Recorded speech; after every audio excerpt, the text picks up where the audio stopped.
cannot change password on Ally Bank Fix. If you're stuck trying to change your Ally Bank password and nothing seems to work, you're in the right place. This problem is more common than you think, but most people get tripped up by one or two small steps. Here's how to fix it fast. Go to ally.com or open the Ally mobile app. On the login page, select Forgot Username or Password. Then, choose Reset Password.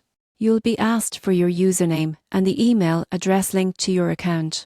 Ally will send you a temporary security code by email or text. Enter that code immediately, it expires in 10 minutes. Once verified, you'll be able to create a new password.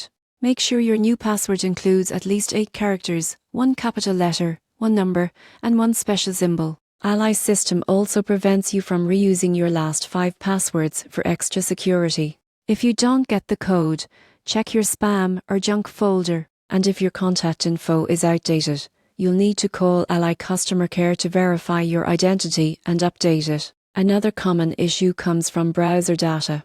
If you're using Chrome or Safari with saved login info, clear your cookies or use a private browsing window before trying again. Also, ensure the Ally app is fully updated. Older versions can lock password changes or fail to send verification codes properly. If you're locked out after multiple failed attempts, just wait 24 hours or reach out to Ally support for a manual reset. The surprising truth is that most Ally password problems are caused by expired codes or old browser sessions. Once you fix that, your password reset should work perfectly. Take a moment to secure your account and you'll be back in control of your online banking in no time.